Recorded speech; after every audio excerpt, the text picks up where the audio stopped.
నమస్కారం. Truth news కి స్వాగతం. హెడ్లైన్ చూద్దాం.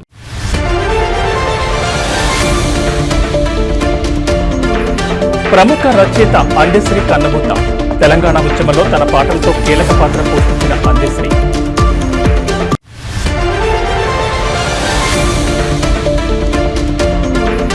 ప్రముఖ కవి రచయిత అందెశ్రీకి పలువురు నివాళులు.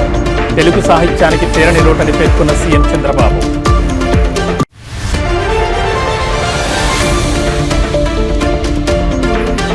రేపు జూబ్లీహిల్స్ ఉప ఎన్నిక పోలింగ్. ఉప ఎన్నిక సందర్భంగా భారీ బందోబస్తు.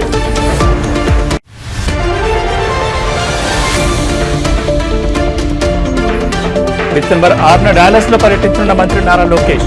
10,000 మంది ప్రవాస తెలుగు వారితో భారీ సభకు ఏర్పాట్లు. ఇక డీటెయిల్స్ చూస్తే తెలంగాణ రాష్ట్ర గీతం జయ జయ హే తెలంగాణ రూపశిల్పి ప్రముఖ కవి రచయిత అందెశ్రీ కన్నుమూశారు. గత రాత్రి హైదరాబాద్లోని తన నివాసంలో ఆయన తీవ్ర అస్వస్థతకు గురయ్యారు. దీంతో కుటుంబ సభ్యులు ఆయన్ని వెంటనే గాంధీ ఆసుపత్రికి తరలించారు. అక్కడ చికిత్స పొందుతూ ఆయన తుదిశ్వాస విడిచినట్లు కుటుంబ సభ్యులు తెలిపారు. అందెశ్రీ కలం నుంచి జాలువారిన జయ జయ హే తెలంగాణ గీతాన్ని తెలంగాణ ప్రభుత్వం రాష్ట్ర అధికారిక గీతంగా గుర్తించిన విషయం తెలిసిందే. తన పాటలు రచనలతో ఆయన తెలంగాణ ప్రత్యేక రాష్ట్ర ఉద్యమంలో కీలక పాత్ర పోషించారు. ఉద్యమ సమయంలో ఆయన గీతాలు ప్రజల్లో స్ఫూర్తిని రగిలించాయి.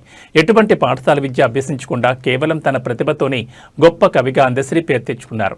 ఆయన రాసిన మాయమైపోతున్నాడమ్మా మనిషి అన్నవాడు అనే గీతం తెలుగు ప్రజల హృదయాల్లో చిరస్థాయిగా నిలిచిపోయింది. ఈ పాట ఆయనకు విస్తృతమైన కీర్తిని తెచ్చిపెట్టింది. అందెశ్రీ మృతి పట్ల పలువురు ప్రముఖులు సాహితీవేత్తలు తీవ్ర దిగ్భ్రాంతి వ్యక్తం చేస్తున్నారు. ఆయన మరణం తెలుగు సాహిత్య లోకానికి తీరని లోటని విచారం వ్యక్తం చేస్తున్నారు.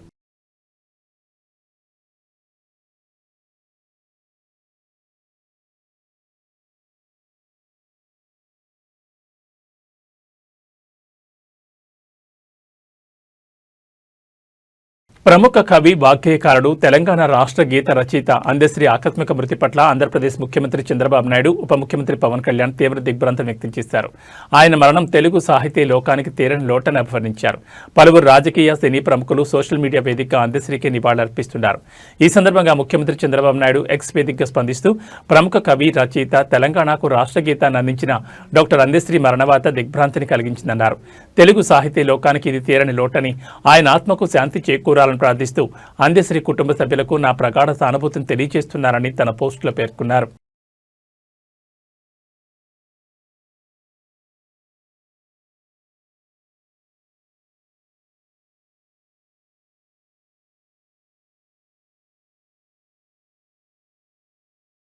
జూబ్లీహిల్స్ ఉప ఎన్నికకు ఏర్పాట్లు పూర్తయ్యాయి. రేపు ఉదయం 7 గంటల నుంచి సాయంత్రం 6 గంటల వరకు పోలింగ్ జరగనుంది. జూబ్లీహిల్స్ నియోజకవర్గంలో మొత్తం 4,01,367 మంది ఓటర్లున్నారు. 58 మంది అభ్యర్థులు ఎన్నికల బరిలో ఉన్నారు. ఎన్నికల కోసం 407 పోలింగ్ కేంద్రాలను ఏర్పాటు చేశారు. ఒక్కో పోలింగ్ కేంద్రంలో 4 ఈవీఎంలను ఏర్పాటు చేశారు. కోట్ల విజయభాస్కర్ రెడ్డి స్టేడియం నుంచి పోలింగ్ కేంద్రాలకు ఈవీఎంలను తరలింపు ప్రక్రియ మొదలైంది. సిబ్బందికి ఈవీఎంలు, పోలింగ్ సామగ్రిని అధికారులు పంపిణీ చేస్తున్నారు. ఈ రోజు సాయంత్రానికల్లా పోలింగ్ కేంద్రాలకు ఈవీఎంలు తరలించనున్నారు. 3,000 మంది పోలీసు సిబ్బంది, 2,000 మంది పోలీసులతో కలిపి మొత్తం 5,000 మంది పోలీసులు జూబ్లీహిల్స్ ఉప ఎన్నికల విధుల్లో ఉన్నారు. మొత్తం 407 పోలింగ్ కేంద్రాల్లో 226 సమస్యాత్మక పోలింగ్ కేంద్రాలుగా గుర్తించారు. ఆయా ప్రాంతాల్లో 144 సెక్షన్ విధించారు. ఈసారి డ్రోన్ల ద్వారా పోలింగ్ కేంద్రాల పర్యవేక్షణ జరగనుంది. 103 పోస్టల్ బ్యాలెట్లు ఓట్లు పోలయ్యాయి. సమస్యాత్మక ప్రాంతాల్లో కేంద్ర బలగాలతో భద్రత కట్టుదిట్టం చేయనున్నారు. 45 ఫ్లయింగ్ స్క్వాడ్ టీంలను ఏర్పాటు చేశారు. ఇప్పటి వరకు 230 మంది రౌడీ షీటర్లను బైండ్ అవుట్ చేశారు. ఎంసీసీ నిబంధనలు అతిక్రమించిన 27 మందిపై పోలీసులు కేసులు నమోదు చేశారు. కాగా జూబ్లీహిల్స్ బీఆర్ఎస్ ఎమ్మెల్యే మాగంటి గోపీనాథ్ మరణంతో ఉప ఎన్నిక అనివార్యమైంది. బీఆర్ఎస్ నుంచి మాగంటి గోపీనాథ్ భార్య మాగంటి సునీత బరిలో ఉండగా కాంగ్రెస్ అభ్యర్థిగా నవీన్ యాదవ్, బీజేపీ అభ్యర్థిగా లంకల్ దీపక్ రెడ్డి పోటీలో ఉన్నారు. 3 ప్రధాన పార్టీల నేతలు విస్తృతంగా ప్రచారం నిర్వహించారు.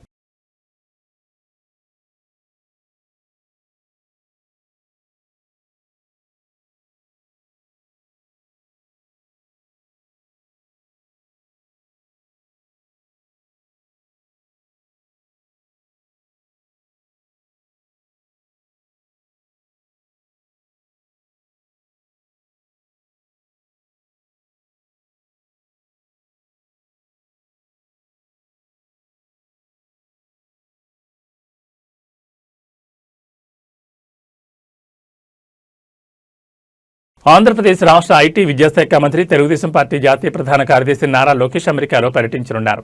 డిసెంబర్ 6వ తేదీన ఆయన డాలస్కు వెళ్లనున్నారు. ఈ సందర్భంగా 10,000 మంది ప్రవాస తెలుగువారితో ఒక భారీ సభ నిర్వహించేందుకు ఎన్ఆర్ఐ టీడీపీ విభాగం సన్నాహాలు చేస్తోంది. ఈ కార్యక్రమ ఏర్పాట్లను పర్యవేక్షించేందుకు డాలస్లోని ఎన్ఆర్ఐ టీడీపీ సభ్యులు నిన్న సమావేశమయ్యారు. 100 మందికి పైగా సభ్యులు హాజరైన ఈ భేటీలో లోకేష్ సభను విజయవంతం చేసేందుకు ఒక స్పష్టమైన కార్యాచరణను రూపొందించారు. సభ నిర్వహణను సజావుగా పూర్తి చేసేందుకు పలు కమిటీలను ఏర్పాటు చేశారు. కార్యక్రమ పర్యవేక్షణ కోసం ఒక స్టీరింగ్ కమిటీని, దానికి అనుబంధంగా భద్రత, భోజనాలు, స్వాగత ఏర్పాట్లు, వేదిక నిర్వహణ వంటి బాధ్యతల కోసం వేర్వేరు కమిటీలను ప్రకటించారు. ఈ కమిటీల్లో పనిచేసేందుకు పలువురు సభ్యులు స్వచ్ఛందంగా ముందుకొచ్చి తమ పేర్లను నమోదు చేసుకున్నారు. సమావేశానికి హాజరు కాలేకపోయిన వారు కూడా కమిటీల్లో చేరవచ్చని నిర్వాహకులు తెలిపారు. ఈ సందర్భంగా స్టీరింగ్ కమిటీ సభ్యుల పేర్లను ప్రకటించారు.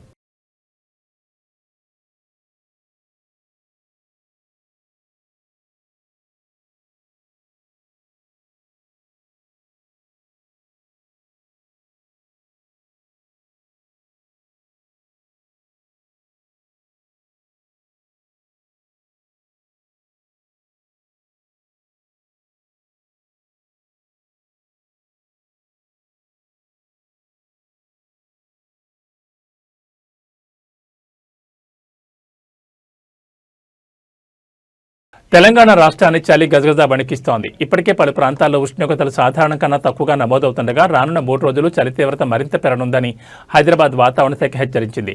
ఇవాళ, రేపు, ఎల్లుండి సాధారణం కన్నా 2 నుంచి 3 డిగ్రీల సెల్సియస్ మేర ఉష్ణోగ్రతలు పడిపోయే అవకాశం ఉందని అంచనా వేసింది. ఈ ఏడాది రాష్ట్రంలో అధిక వర్షపాతం నమోదు కావడం, దానికి తోడు ప్రస్తుతం ఉత్తర ఈశాన్య ప్రాంతాల నుంచి చల్లని గాలులు తెలంగాణ వైపు వీస్తుండడమే చలి తీవ్రత పెరగడానికి ప్రధాన కారణాలని వాతావరణ శాఖ అధికారులు చెబుతున్నారు. ఈ గాలుల ప్రభావంతో రాష్ట్రంలో కొన్ని రోజులుగా పగటి, రాత్రి ఉష్ణోగ్రతలు క్రమంగా తగ్గుతూ వస్తున్నాయి. నిన్న తెల్లవారుజామున రాష్ట్రంలోని పలు ప్రాంతాల్లో కనిష్ట ఉష్ణోగ్రతలు గణనీయంగా పడిపోయాయి. హనుమకొండలో సాధారణం కన్నా ఏకంగా 4.2 డిగ్రీలు తగ్గి 16 డిగ్రీల సెల్సియస్ నమోదైంది. అదేవిధంగా పటాన్చెరులో 3.6 డిగ్రీలు తగ్గి 13.2, మెదక్లో 3.5 డిగ్రీలు తగ్గి 14.1, హైదరాబాద్లో 1.6 డిగ్రీలు తగ్గి 16.9 డిగ్రీల సెల్సియస్గా రికార్డైంది. ఆదిలాబాద్లో 14.2, హయత్ నగర్లో 15.6 డిగ్రీల చొప్పున కనిష్ట ఉష్ణోగ్రతలు నమోదయ్యాయి. రాత్రిపూట మాత్రమే కాకుండా పగటి ఉష్ణోగ్రతలు కూడా తగ్గుముఖం పట్టాయి. ఆదివారం రామకొండలో గరిష్ట ఉష్ణోగ్రత సాధారణం కన్నా 3 డిగ్రీలు పడిపోయి 29 డిగ్రీలుగా నమోదైంది. నిజామాబాద్లో 30.2 డిగ్రీలు, హైదరాబాద్లో 29.2 డిగ్రీల సెల్సియస్ గరిష్ట ఉష్ణోగ్రతలు రికార్డయ్యాయి. మొత్తం మీద రాష్ట్ర వ్యాప్తంగా చలి ప్రభావం స్పష్టంగా కనిపిస్తుండటంతో ప్రజలు జాగ్రత్తగా ఉండాలని నిపుణులు సూచిస్తున్నారు.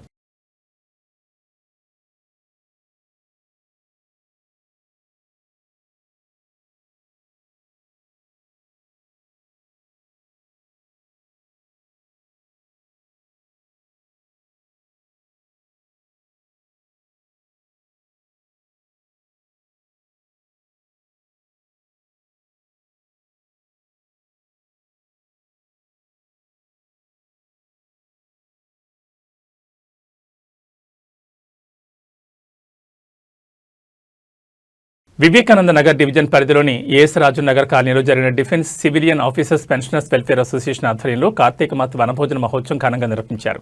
ఈ కార్యక్రమంలో ముఖ్య అతిథిగా పీఎస్సీ చైర్మన్ అరికెపూడి గాంధీ పాల్గొన్నారు. ఈ సందర్భంగా వారి సావని 2025ను కార్పొరేటర్లు నార్ని శ్రీనివాసరావు, ఉప్పలపాటి శ్రీకాంత్, సీనియర్ నాయకులు నాయనేని చంద్రకాంత్ రావులతో కలిసి ఆవిష్కరించారు.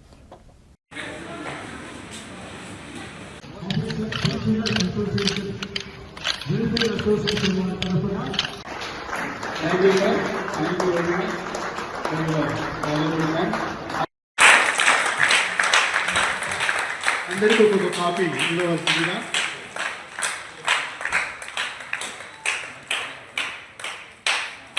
అందరికీ ఒక కాపీ తీసుకోండి. సార్ ప్రసాద్ గారు వెయిట్ కూడా పట్టుకోవాలి. పట్టుకున్నాను సార్. Thank you.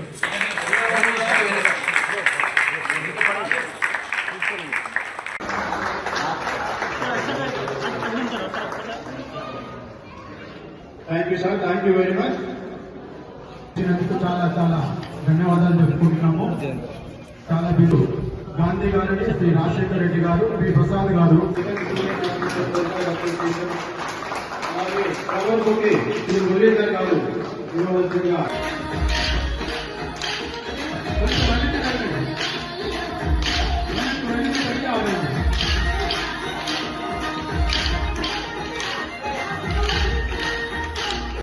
రాష్ట్ర ప్రభుత్వాలు ప్రజల కోరికలేంటి, కోరిక తీర్చుకొని 5 సంవత్సరాలు పబ్బం గడుపుకుందామనే ఆలోచనలో రాష్ట్ర ప్రభుత్వాలు వచ్చినాయి.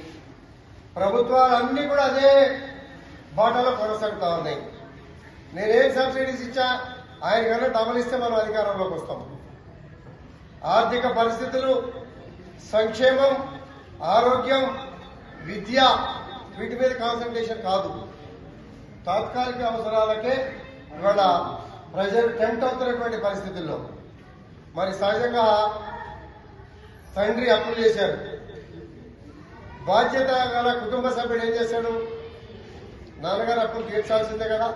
ఆస్తులు అమ్మైనా కూడా అకౌంట్ లో మీరు ట్యాక్స్ రూపంలో కట్టే డబ్బు ఆటోమేటిక్ గా ముందు అప్పు కట్ అయిపోతుంది, తర్వాత జీతాలతో పాటు పెన్షన్లు. ప్రశాంతత ఎక్కడ?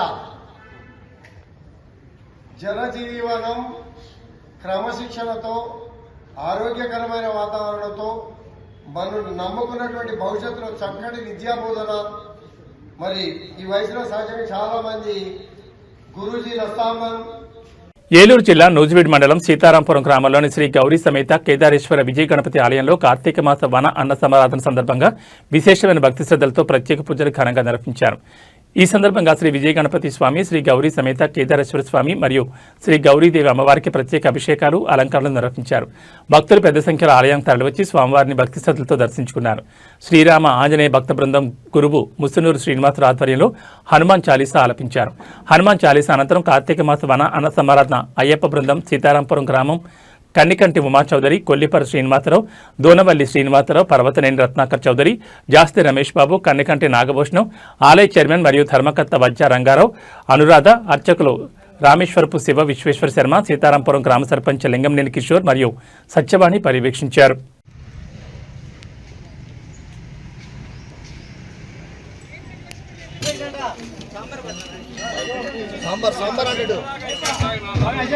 సాంబార్ అడిగి అక్కడ అగ్గిలి పెట్టి సాంబార్ అక్కడ అదిగోరా సాంబార్ చూడ ఏం కావాలి.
అధ్యక్షం అయిపోయినట్టుంది రావాలి.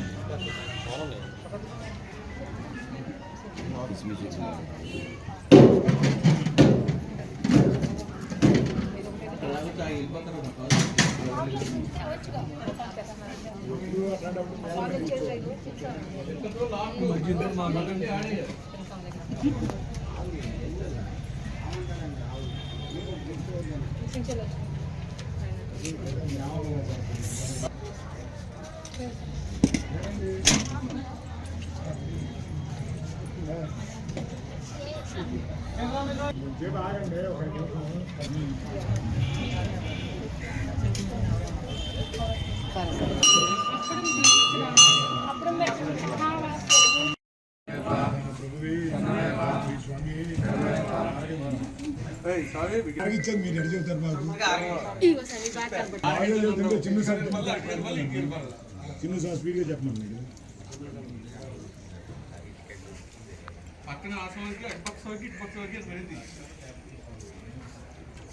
గట్టిగా అరవద్దన్నారు నన్ను.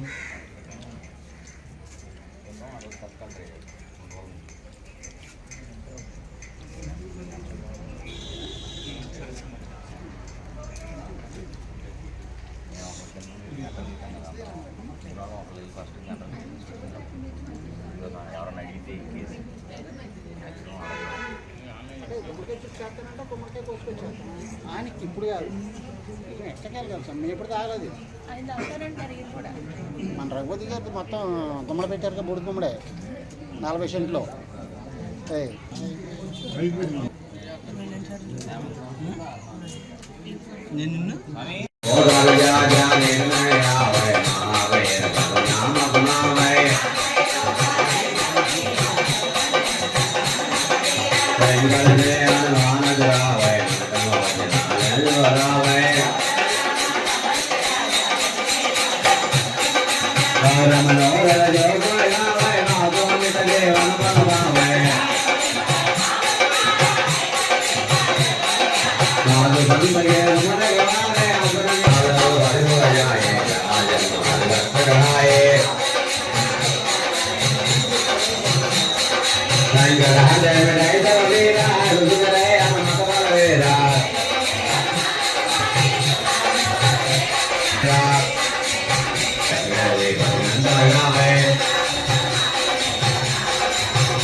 విజయనగరం జిల్లా యలకోట మండలం జనసేన పార్టీ ఆధ్వర్యంలో ఆదివారం మండల జనసేన కార్యకర్తల సమావేశం ఉత్సాహంగా జరిగింది.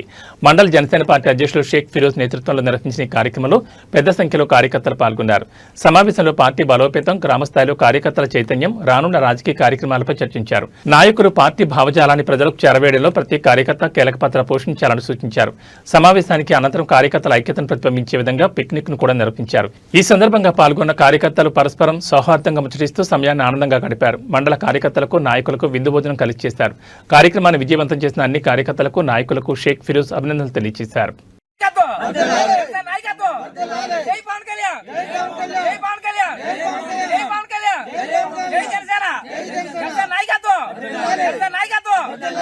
ఈ యొక్క మీటింగ్ కి అదే ఈ యొక్క ఖాళీకి పిక్నిక్ లాగా ఇది ఒక ఆహ్లాదకరమైన వాతావరణంలో చేసుకోవడం జరిగింది. ఈ యొక్క ఏదైతే మీటింగ్ ఉందో ఈ యొక్క ముఖ్య ఉద్దేశం కూడా మెయిన్ ఇక్కడ నుండి రకరకాలుగా మనం విలేజ్లో పడుతున్న ఇబ్బందులు కానీ ఇంకా ఏదైనా వస్తున్న సమస్యల మీద కానీ ఎలా పరిష్కారం చేసుకోవాలి, ఎలా ముందుకెళ్లాలన్న ఆలోచనతో ఈ యొక్క కార్యక్రమం ఏర్పాటు చేయడం జరిగింది. అలాగే ఇక్కడ వచ్చిన ప్రతి ఒక్క జన సైనికుడు కూడా పేరు పేరున నాకు కృతజ్ఞతలు. రంగారెడ్డి జిల్లా చేవెడలో జరిగిన ఘోర రోడ్డు ప్రమాదంలో తాండూరు నియోజకవర్గానికి చెందిన మృతుల కుటుంబాలను వికారాబాద్ ఎంపీ కొండా విశ్వేశ్వరరెడ్డి పరామర్శించారు. ప్రమాదంలో మృతి చెందిన కుటుంబ సభ్యులను ఓదారుస్తూ ఒక్కొక్కరికి 30,000 రూపాయల ఆర్థిక సహాయాన్ని వారి కుటుంబాలకు అందజేశారు. అనంతరం మీడియాతో మాట్లాడుతూ గత ప్రభుత్వం దోచుకోవడం, కాంగ్రెస్ ప్రభుత్వం వద్ద డబ్బులు లేకపోవడం వల్లే జాతీయ రహదారి నిర్మాణం చేపట్టలేదని ఎంపీ ఆరోపించారు. అసంపూర్తిగా ఉన్న రహదారి నిర్మాణానికి కేంద్ర ప్రభుత్వం 60 కోట్ల రూపాయలను త్వరలో విడుదల చేయనున్నట్లు ఎంపీ తెలిపారు. రోడ్డు ప్రమాదంలో మృతి చెందిన కుటుంబాలను అన్ని విధాలుగా ఆదుకుంటారని చేవెళ్ల ఎంపీ కొండా విశ్వేశ్వరరెడ్డి భరోసా కల్పించారు.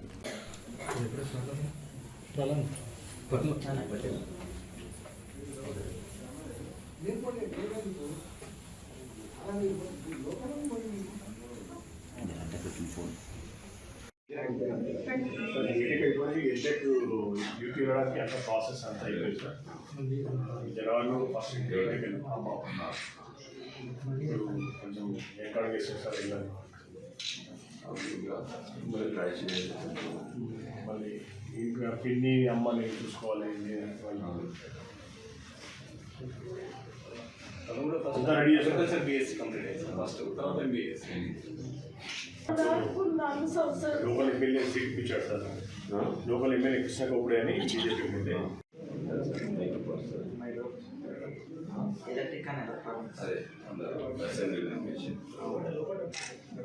ఆ రిలేటెడ్లో ఏదైనా ఎంప్లాయ్మెంట్ వస్తే కొంచెం మాకు అమ్మాయి ఇప్పుడు ఎంత పరిహారం ఇచ్చినా మా అమ్మాయిని తీసుకురాలేదు సార్ అది రిలేటెడ్గా కొంచెం సార్ బీటెక్ అయిపోయింది ఎంటెక్ యూపీ వెళ్ళడానికి అంత ప్రాసెస్ అంతా అయిపోయింది సార్ జనవరిలో ఫస్ట్ ఎంటెక్ కొంచెం ఎన్కరేజ్ చేస్తాం సార్ మళ్ళీ ఇంకా పిన్ని అమ్మని చూసుకోవాలి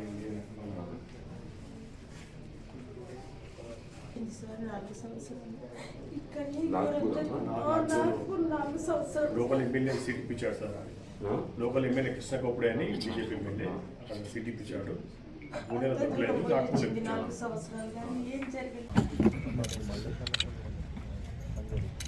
ఏం చేయలేదు మేము ప్రధానమంత్రి నుంచి వస్తున్నాయి ప్రధానమంత్రి దగ్గర నుంచి 2 లక్షలు నేను బాలశ్రీ వీళ్ళందరూ కలిసి 30,000 ఇస్తాను కానీ పిల్లలు మంచి సౌకర్యం కావాలి మంచి ఉద్యోగం దొరకాలి అయితే తల్లిదండ్రులు లోపల పోవాలి అయితే నాకు నేను మాట్లాడుతున్నాను మీరందరూ నిర్ణయించారు సభ్యులు పిల్లలు కూడా అయితే ఇక్కడ ఇంత పిల్లలే ఉంటారు ఇక్కడ పిల్లలు ఉంటారు మంచిగా చదివిస్తారు అండ్ 8th డ్రాప్ అవుట్ అయితే 10th open 10th exam fee కట్టిస్తారు సార్ కంటిన్యూషన్లో ఉంది ఈమెకు 10th మినిమం ఏ జాబ్ కావాలన్నా 10th అడుగుతుంది సార్ అందుకే 10th రాయించేసి ఏదైనా టెక్నికల్ ఇంటర్మీడియట్ వరకు ఏదైనా చేస్తే జాబ్ అక్కడ ఉంటేనే అదే మా మిస్సెస్ అఖిలారెడ్డి నాగ్పూర్లో పోయి BSc అగ్రికల్చర్ చేసి ఇప్పుడు MBBS చేస్తుండే కొన్ని రోజులైతే మంచి ఉద్యోగం వస్తుంది వాళ్ళకు ఈ కుటుంబానికి భూమి ఎక్కువ లేదు భూమే లేదు ఆధారపడేది పెన్షన్ వాళ్ళ పిన్ని పెన్షన్ చిన్నమ్మ పెన్షన్ అట్లనే ఈ ఇంట్లో కూడా వాళ్ళ అన్న ఉన్నాడు ఈమె సంపాదించితే వాళ్ళ అన్న ఇంకా పెద్ద చదివి మంచి ఉద్యోగం వస్తుంది అయితే ఆ ఆశ కూడా పోయింది ఇక్కడ అయితే ఇక్కడ కూడా నేను ఏమి చేయాలని ఆలోచిస్తున్నాము అయితే అబ్బాయిని రమ్మన్నాము వాళ్ళకు మంచి EEE ఇంజనీరింగ్ అయిపోయింది నాకు బీటెక్ ఇంజనీరింగ్ అయిపోయింది ఈయనకు కూడా ఉద్యోగం ఇప్పిస్తేందుకు ఇప్పుడు ఇంతో అంతో మా జేబులో నుంచి ఇంతో సాయం చేస్తున్నాం ప్రధానమంత్రి 2 లక్షలు వస్తున్నాయి అందరికి కూడా వస్తున్నాయి ఇది రంగారెడ్డి వికారాబాద్ కలెక్టర్ డేటా తీసుకొని వాళ్ళ బ్యాంక్ అకౌంట్ తీసుకొని ఇది nodal officer Rangareddy collector Narayana Reddy గారు వారు కూడా పని అయిపోయింది ఇప్పుడు ప్రధానమంత్రి ఆఫీస్ పోయింది అది మేము ఫాలోఅప్ చేస్తున్నాం వారంలోనూ 10 రోజుల లోపల అది కూడా వస్తుంది ఇప్పుడైతే ఇచ్చేస్తున్నాం ఇప్పుడు వేరే కుటుంబాల దగ్గర కూడా పోతున్నాము కానీ ఈ హైవే అయితే మొదలైంది అండ్ ఇన్నేళ్ళు డీలే అయిన హైవే మొదలైంది దీంట్లో కూడా 2-3 జాగాలల్లో ఇంకా ప్రమాదం ఉంది ఎందుకంటే అది ఫుల్ కర్వ్ ఉన్నది అది చూపెట్టదు అయితే సహకరించాలి దీన్ని సక్సెస్ చేయాలి ఉదాహరణంగా ఇక్కడ చూడండి ఇది హైవే దీన్ని చక్కగా అయితే ఎంతో మంచిగా ఉండేది అయితే ఇప్పుడు కూడా హైవే అయినాక కూడా ఇంతకంటే పెద్ద ప్రమాదాలు జరిగే అవకాశం ఉంది అందుకే ఈ డీలే కాకుండా కొన్ని జాగాలన్నా ఇది చక్కగా చేస్తాం ఇది వంకర ఉన్న దాన్ని చక్కగా చేస్తేందుకు నేను నితిన్ గడ్కరీ గారు ఎందుకంటే భూస్వేకానికి ఇట్లనే చేసిండ్రు ఎట్లా చేస్తే అట్లా చేయవలసి వస్తుంది వంకర తింకర్ ఉంటే నాకు ఇప్పుడు కూడా నిలబట్టదు మన అందరి నాయకులు ఏ పార్టీ ఉన్నా కూడా ఈ హైవేను చక్కగా చేస్తానికి ప్రయత్నం చేయాలి కానీ చక్కగా చేయట్లా డీలే కావచ్చు డీలే కాకుండా అంటే 2-3 జాగాలు అంతట్లేదు ఉదాహరణంగా కొన్ని జాగాలలో ఇక్కడ ఇప్పుడు పోయి అక్కడ శివలీల ఇంకా భవానీ వాళ్ళ అనాథులు అయిపోయింది ఏదో మా తరఫు నుంచి 30,000 ఇస్తున్నాం కానీ 30,000 ఇచ్చినా 1,00,000 ఇచ్చినా 10 లక్షలు ఇచ్చినా ఏమైతుంది అందుకే వాళ్ళకి ఏం చేయాలని మేము ఆలోచించినాము వాళ్ళకు ఒక మంచి అనాథాశ్రమం నుంచి చాలా మంచి క్వాలిటీ, అంటే మా ఇంటి దగ్గరనే ఒకటి ఉంటుంది, అక్కడ మంచిగా చదివిస్తారు. దానికి అందరు ఐఏఎస్ ఆఫీసర్లు భార్యలు కూడా సపోర్ట్ ఇస్తారు. దాని తర్వాత పెద్ద అమ్మాయికేమో నర్సింగ్ చేసి ఉద్యోగం ఇప్పిస్తామని గ్యారెంటీ ఇస్తాం. అది మా సతీమణితో మాట్లాడినాం. ఇద్దరు ఒక్కటే అక్క చెల్లెలు ఒకరు ఉంటే అక్క చెల్లెలు చూసుకోవచ్చు. కానీ మొత్తానికి ఫైనల్ నిర్ణయం ఏమో ఊళ్ళో తీసుకోవాలి. ఎందుకంటే పిల్లలకు ఊరు ఇచ్చి మళ్ళీ హైదరాబాద్ రావాలంటే వాళ్ళకి బాధగానే ఉంటుంది. కానీ మా ప్రకారంగా అదే మంచిగా బాలేశ్వర్ గుప్తా గారు. ఇవి బులెటిన్ విశేషాలు. నమస్కారం.